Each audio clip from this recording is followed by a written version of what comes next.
Farrah Fawcett once said, "When I die, scatter my ashes at sea, somewhere no one can ever reach me."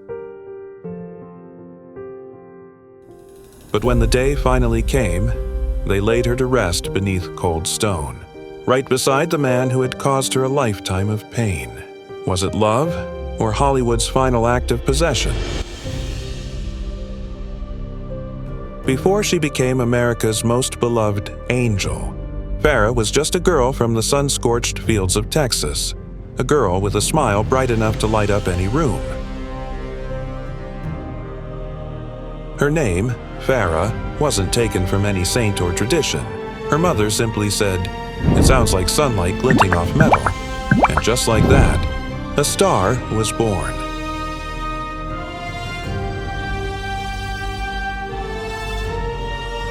Born in 1947 in Corpus Christi, Texas, where the ocean breeze carries the scent of salt and the sunlight stretches endlessly, Farrah Fawcett began to shine long before Hollywood ever found her.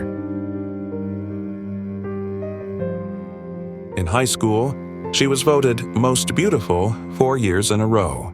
But what people remembered wasn't just her golden hair. It was her warmth, the way a single smile could make a room feel safe. At first, Farrah chose to study microbiology, then unexpectedly switched to sculpture. She once said she wanted to create faces that could breathe. A university photographer took a few portraits of her for an exhibition, and fate quietly turned its wheel. As the story goes, a Hollywood producer stared at one of those photos for a long time before saying, "I don't know if she can act, but I know America will love her."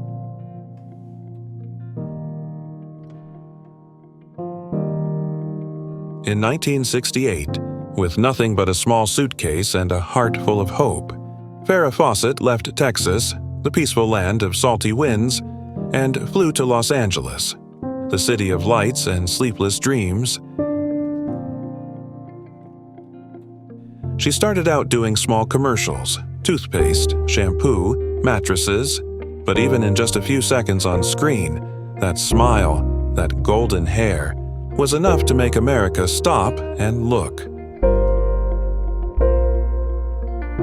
It was during this time that Farrah met Lee Majors, a man with a confident gaze and the voice of a rising star.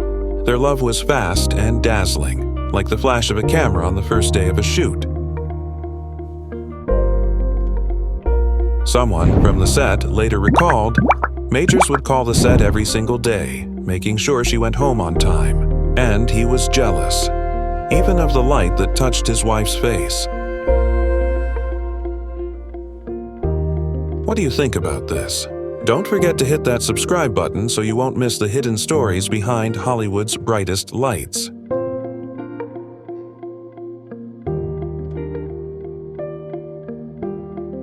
In 1976, producer Aaron Spelling saw something in Farrah Fawcett that couldn't be written into a script or taught in any acting class. He cast her in Charlie's Angels alongside Kate Jackson and Jaclyn Smith. 3 women, 3 distinct personalities, but only one name would capture America's heart.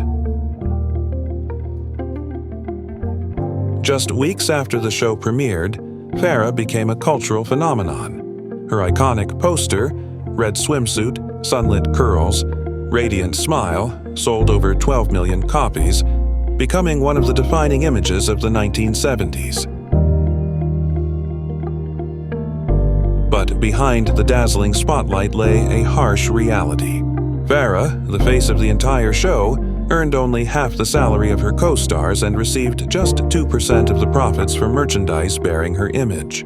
That famous poster made millions, yet she only took home a few $100s. The media called her arrogant when she walked away after the first season of Charlie's Angels. But others whispered a different story, that she was simply trying to break free from a marriage and a contract that had held her captive for too long.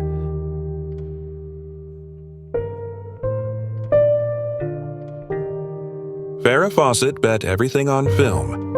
A, gamble she thought she was ready for. But one by one, somebody killed her husband, Sunburn, and Saturn III failed at the box office. Harsh headlines followed. Somebody killed Farrah Fawcett's career. She laughed it off in public, but behind that bright smile was a marriage slowly falling apart. Lee Majors, once her rock, had become nothing but distance. And in those empty spaces, Ryan O'Neal appeared, her husband's best friend, and the man who made her heart tremble with both excitement and fear.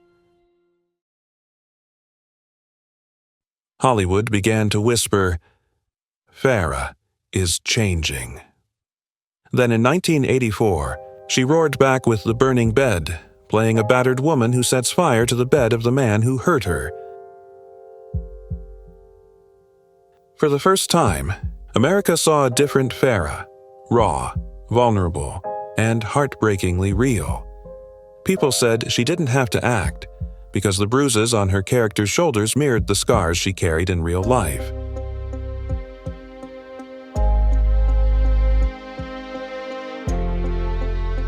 Farrah and Ryan spent nearly 2 decades together, a love story that felt like a film with no ending, where passion, jealousy, and violence kept spinning in a relentless loop. In 1985, they welcomed their son, Redmond O'Neal, a child born under the blinding lights of fame and the storms of emotions that never seemed to calm. In front of the cameras, Farrah kept smiling, still America's angel, with her golden hair and that radiant grin that melted hearts around the world. But behind closed doors were rage, cruel words, and a loneliness no one else could see. Family members once recalled Ryan coldly saying, "She's not as attractive as she used to be." For a woman who had once embodied beauty and freedom, those words didn't just wound her, they shattered a piece of her soul.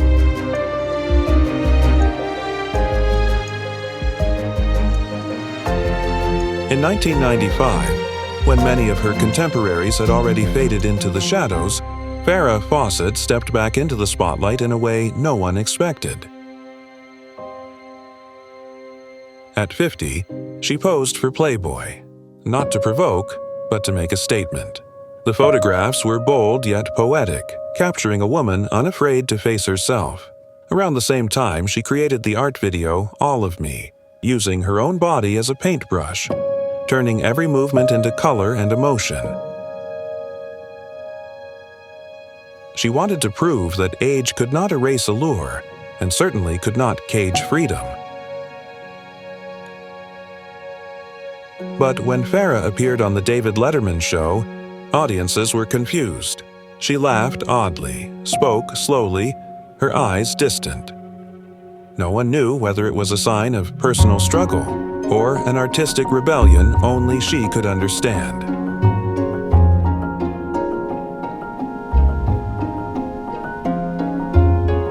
After the scandal that shook America, Hollywood seemed to close its doors to Farrah Fawcett. No more invitations, no more bright lights, just her alone in the silence. Farrah began again from scratch, taking small roles in projects few paid attention to, as if searching for herself amid the ruins of fame. Then, in 1997, Robert Duvall saw something in her that Hollywood had forgotten. The truth. He cast her in The Apostle, where Farrah portrayed the suffering but resilient wife of a preacher. The role earned her an Independent Spirit Award nomination, proof that true talent can't be buried by scandal. Someone on set recalled Robert Duvall saying, "She doesn't carry the light of an angel. She carries the light of someone who's been to hell and survived."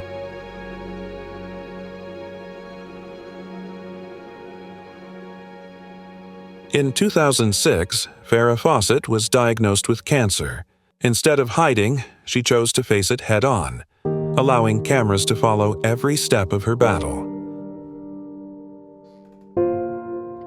The documentary Farrah's Story, which aired in 2009, left America in stunned silence. Over 9 million viewers watched as the once radiant blonde angel appeared, frail and thin, but her eyes still burned with fierce determination. Some on the crew said Ryan. O'Neal took full control of the post-production, cutting out the most vulnerable moments so the public would see only the hero, not a woman on the edge of death. No one ever knew if that was truly what Farrah wanted. As her illness worsened, Farrah longed to return to her seaside home, to hear the sound of the waves and wait for peace. Her old college sweetheart, Greg Lott, came to see her. She had wished to look into his eyes one last time, but Ryan wouldn't allow it. He blocked calls, hid letters, they say on the night Farrah took her last breath. Greg stood outside her door, waiting in silence.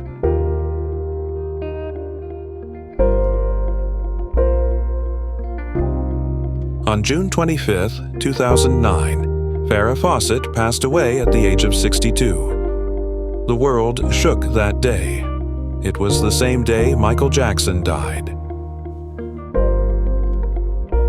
But unlike the king of pop, Hollywood's golden-haired angel slipped away quietly.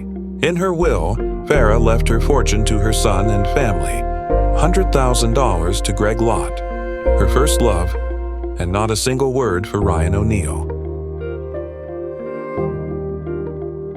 After her death, Ryan kept a valuable Andy Warhol portrait of her, claiming, "She gave it to me." But the University of Texas countered, "Farrah donated it to us." No one ever knew the truth. All that remained was the image of a woman who could no longer speak for herself.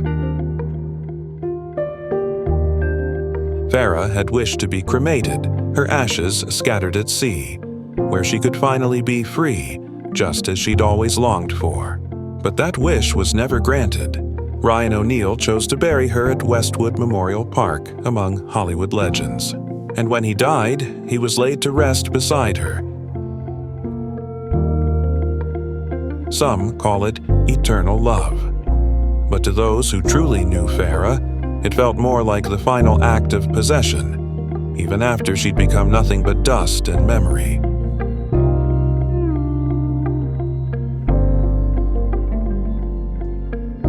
Today, Farrah Fawcett's name still shines brightly on the Hollywood Walk of Fame, like a light that refuses to fade. The Farrah Fawcett Foundation continues to support cancer patients, carrying on the strength and spirit she left behind.